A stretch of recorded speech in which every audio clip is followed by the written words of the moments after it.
Remember to subscribe to our YouTube channel at NDN TV Nigeria. Click on the subscribe button and be the first to get notifications. Despite the clear provisions for the implementation of the Petroleum Industry Act (PIA) as it concerns the setting up of Host Community Development Trust and their Board of Trustees, some groups in Warri Kingdom continue to insist that the palace of the Olu of Warri and not the communities should set up the Community Development Trust. This is in spite of a needless interpretation and a clear directive from the Nigerian Upstream Regulatory Commission (NUPRC) that the oil firms should deal directly with the communities. However, Ugborodo, Ugbo-Egungun and the Ele communities in Warri South local government area of Delta State are standing firm and resolute that they are the ones, together with the oil firms, that will set up their development trust and board of trustees for their communities and not the Olu of Warri. In the last 4 months, Ugborodo, Degele and Ugbo-Egungun communities in Warri South local government area of Delta State have been at daggers drawn with Chevron Nigeria Limited and the palace of the Olu of Warri over the proper implementation of the Petroleum Industry Act (PIA) as it concerns the setting up of the Host Community Development Trust and its board of trustees. While the communities believe that the settlers, that is the oil firms, should set up the Host Communities Development Trust in conjunction with them, the palace of the Olu of Warri believes that it should set up the Host Community Development Trust for Ishekiri communities in conjunction with the oil firms.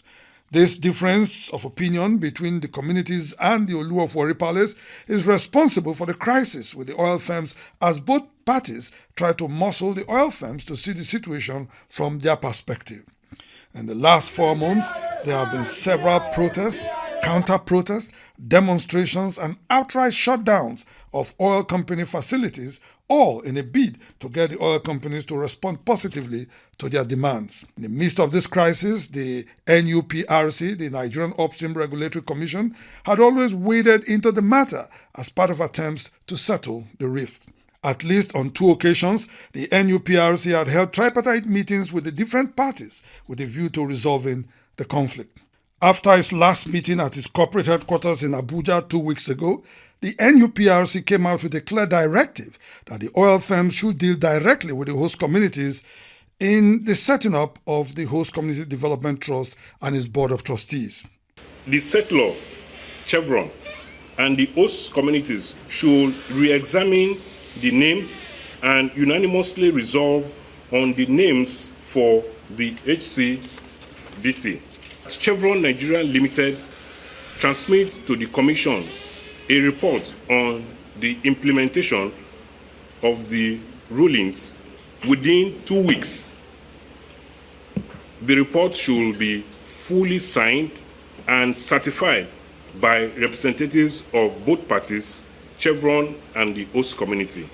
Seeing that the NUPRC's position did not favor the palace of the Olu of Warri and the Iwere Land Development Trust, an interest group sympathetic to the Olu of Warri wrote an open letter to President Bola Tinubu requesting him to stop the Chief Executive Officer of the NUPRC, Engineer Gbenga Komolafe, from interfering with the Host Communities Development Trust issues within Warri Kingdom. In the said open letter to Mr. President, published in the Thursday, December 14, 2023 edition of the Vanguard newspaper, the group confirmed that the Olu Palace had submitted names to the oil companies for the setting up of the Host Community Development Trust and its board of trustees. This position, according to the host communities producing oil and gas, HOSCOM, is contrary to the provisions of the Petroleum Industry Act. We have the complaints right here. How the alleged settlers asked traditional rulers to send the names to them. That is not what the PIA says. PIA says host community in conjunction with the community, settlers in conjunction with the communities shall nominate persons who will be the trustees. Spokesman for Ugborodo community, Comrade Alex Enyego, says the CEO of the NUPRC, Engineer Gbenga Komolafe, had done nothing wrong except insisting that the provisions of the PIA should be followed to the letter. The Chief Executive Officer of the NUPRC himself, Engineer Gbenga Komolafe, was very clear, was very unambiguous when he said the PIA itself and the accompanying regulations made pursuant to the PIA does not recognize palaces, does not recognize traditional rulers, does not recognize ethnicity. What the extant laws guiding the PIA recognize are the host communities. Comrade Enyengo advised the Warri monarch and his sympathizers to avail themselves copies of the Petroleum Industry Act and be guided by its provisions and stop fighting what he described as a lost battle. Inside the Niger Delta,